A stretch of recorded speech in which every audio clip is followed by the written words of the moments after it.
Welcome back, friends, to your most loved channel, Jeet the Dreamer. Friends, wishing you and your family members a very happy Vat Savitri 2023.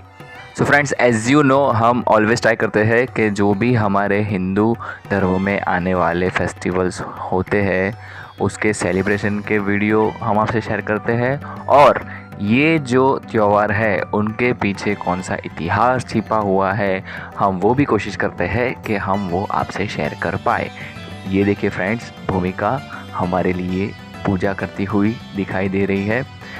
So friends, Satyavan और सावित्री की ये एक रोचक कथा है जो हम आप आज से शेयर करेंगे। सत्यवान हुमतसेना नामक राजा के पुत्र थे और सावित्री अश्वपति राजा की पुत्री थी। हुमतसेनु के एक लौते पुत्र थे सत्यवान, और अश्वपति की एक लौती पुत्री थी सावित्री। दोस्तों, हुमतसेना की उम्र हो चुकी थी और दुश्मन देश ने उन पर चढ़ाई करके उनसे अपना राजपाट छीन लिया था। सो दुश्मन ने हुमतसेना को सपरिवार जंगल में रहने का आदेश दिया था। तो सत्यवान एक संस्कारी पुत्र थे। वो जंगल में रहकर अपने माता पिता की सेवा करते थे, और दूसरी ओर अश्वपति महाराजा एक बुद्धिशाली महाराज थे और उनको अपनी पुत्री सत्यवती बहुत ही प्रिय थी।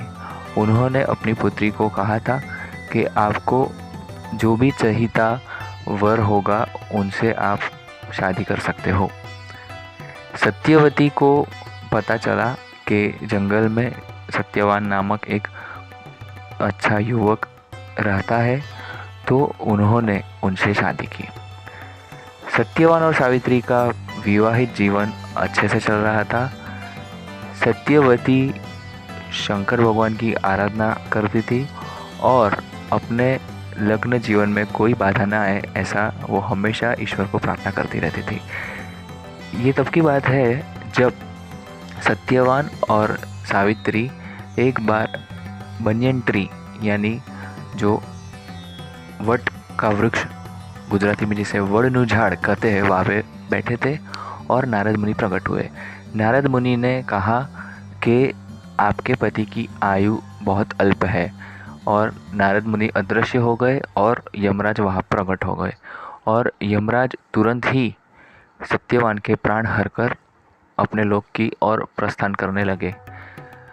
सत्यवती एक पतिव्रता स्त्री थी और अपने पति व्रत की शक्ति के दम पर वो यमराज को भी फॉलो कर पाई।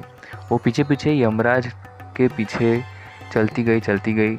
यमराज जी को ये अच्छा नहीं लगा। फिर उन्होंने सत्यवती को कहा कि तुम जाओ, हमारा पीछा मत करो। लेकिन सत्यवती एक की दो ना हुई और वो यमराज जी से प्रार्थना करती रही, और उसने फिर अपना सर यमराज जी के चरणों में झुका दिया। इससे प्रसन्न होकर यमराज जी ने कहा कि जाओ, तुम अपने पति के साथ अच्छा लग्न जीवन व्यतीत करो। ये सुनकर सत्यवती ने कहा कि आपके आशीर्वाद के आधार पर अभी आपको सत्यवान हमारे पति को जीवन दान देना होगा। लेकिन यमराज ने कहा कि नहीं, एक बार किसी के प्राण हर लिए जाते हैं वो वापस किए नहीं जाते।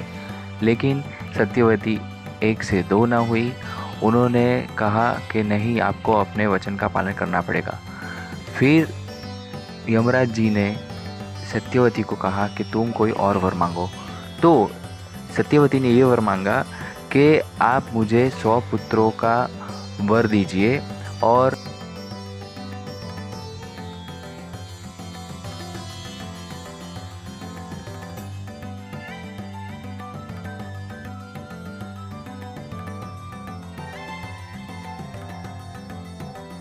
से प्रभावित होकर आखिर यमराज ने सत्यवान के प्राण बख्श दिए, और उसके बाद सत्यवान और सत्यवती अपना जीवन सुख रूप व्यतीत करते थे जैसा कि यमराज जी ने वरदान दिया था।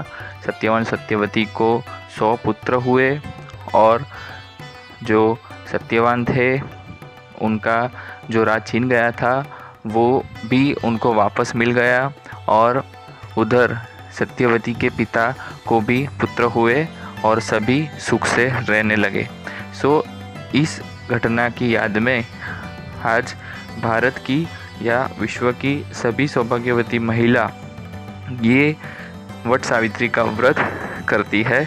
इस दिन सभी सौभाग्यशाली महिलाओं उपवास करती है, वो पूरा दिन अन्न का भक्षण नहीं करते और पूजा करती है। सो यदि फ्रेंड्स आपको ये वीडियो अच्छा लगा हो तो इस वीडियो को लाइक कीजिए, शेयर कीजिए, कमेंट कीजिए। मिलते हैं नेक्स्ट वीडियो में। Bye bye.